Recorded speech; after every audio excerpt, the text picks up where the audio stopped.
In the ongoing national conversation on impeachment, three issues emerge. And what are these? Number one, can the Senate of the 20th Congress continue the impeachment trial that has started during the Senate of the 19th Congress? My answer to issue number one is yes. Number two, can the Senate forthwith proceed with the impeachment trial even during recess? My answer to issue number two is yes. Question number three is, can the President at any time call a special session? My answer to issue number three is yes, is also yes. I thought that the best solution is just call a special session, then hold the impeachment trial forthwith. Thank you, Senator John. Justice Copy Morales. As Just a last want to put on record that Senator Robin Padilla is nodding his head. So you have a supporter. Thank you, Justice Copy Morales. If we can move on to the third question, which is itself quite controversial. There have been views that the Vice President's resignation will result in the cancellation or pre-termination of the impeachment trial. And I think those views are informed by past impeachment practice. The resignation of President Estrada resulted in the termination of that impeachment court. The resignation of Ombudsman Mercedes Gutierrez, Andy Bautista resulted in trial not proceeding. But we also have quite recent practice from the United States where, because of the disqualification consequence or question, their U.S. Senate decided explicitly to push through with trial even if President Trump had already resigned by that time. So your views on this question? This one is clearer. There are two consequences of there are two issues which the impeachment court will resolve. Number one, the issue of dismissal from office, and second, perpetual disqualification from holding public office. The resignation will make the first question academic, but the second issue is valid, perpetual disqualification from holding office, which will justify or which will provide basis for the continued trial in order that a decision can be rendered on the second issue. This issue, however, would have to be addressed to the impeachment court. In other words, it becomes a political issue and question whether or not, political in the sense of politics, whether or not the impeachment court will continue and continue to hear the case in order to rule on the second issue, which is perpetual disqualification. In the past, the impeachment court simply said, enough, ayaw na namin, uwi na kami. So wala na. So theoretically, the impeachment court can continue and decide on the second issue.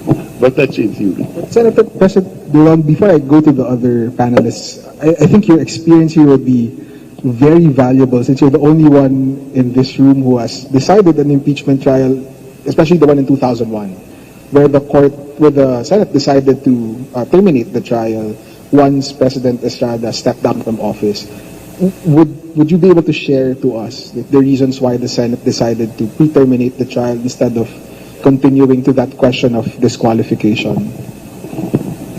Well, this is the impeachment trial for President Estrada. Yes, the 2001 impeachment. Well, the EDSA DOS made it academic. Theoretically, we could have continued with the impeachment court, in theory.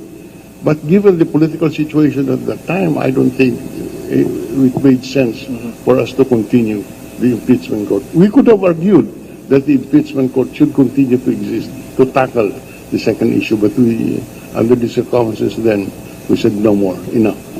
probably highlighting also the very political character of the exercise. Thank you, Senate President Rilon. Our other panelists, would they like to weigh in on this question? Commissioner Sarmiento and then Justice Carpe Morales. I don't think it will affect the impeachment trial, the resignation, or a preemptive move on the part of the impeachable officer. Remember that under the Constitution, the Senate has the sole power to try and decide.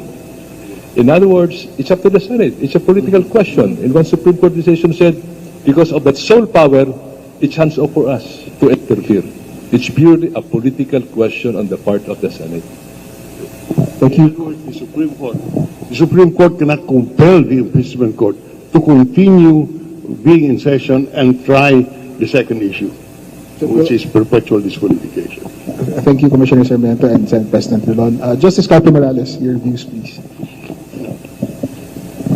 The question presumes that the resignation is made when trial has already started.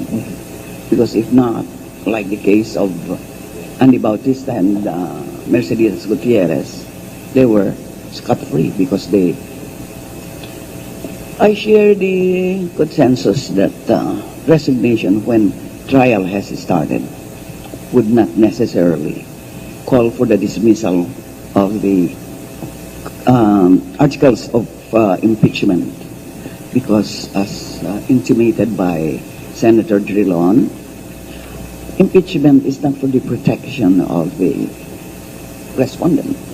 It's for the prevention of abuses, continuous abuses, and for the protection of the public from being the subject of, call it corruption, bribery, high crimes, although high crimes defies complete definition. Thank you.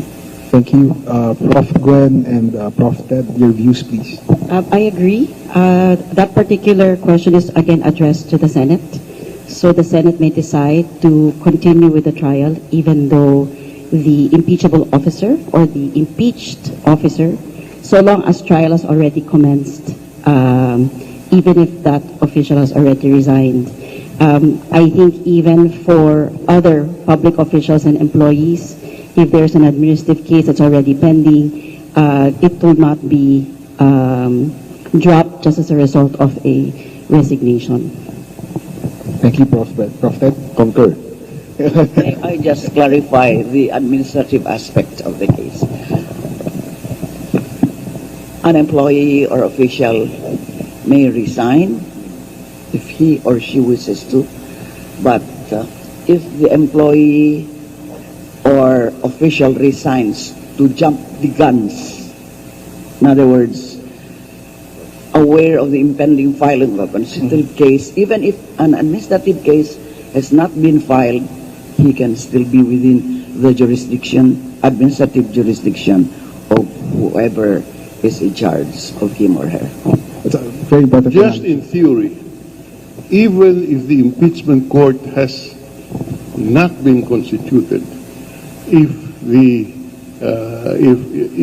if the respondent has resigned, in my view, the impeachment court can still be convened for the purpose of the second issue, perpetual disqualification, because that's jurisdictional, that's within the power of the impeachment court, and therefore it is not academic by resignation of the respondent before or during or after the trial.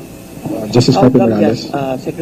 Senator Drilon, how come you did not carry out that view when you were still an incumbent during... Because the reality is, after undergoing that trial, it is so tiring that we don't want anymore, to do it.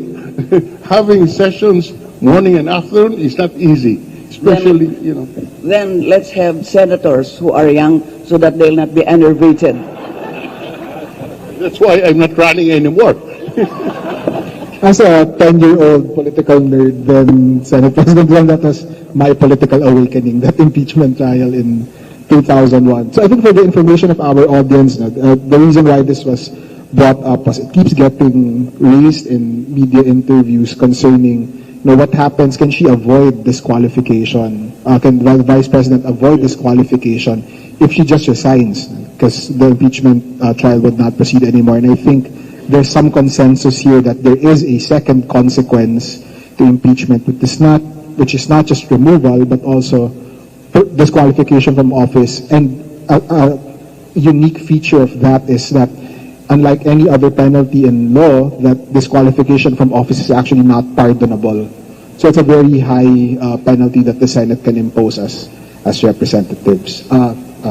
Professor I just wanted to say that I'm glad that we're using the word consequence rather than penalty, because in criminal law, a perpetual disqualification is an accessory penalty, but in impeachment, it's not considered as an accessory penalty. It's a consequence of a conviction. So as Senate President Drilon has pointed out, there are two consequences: removal and disqualification.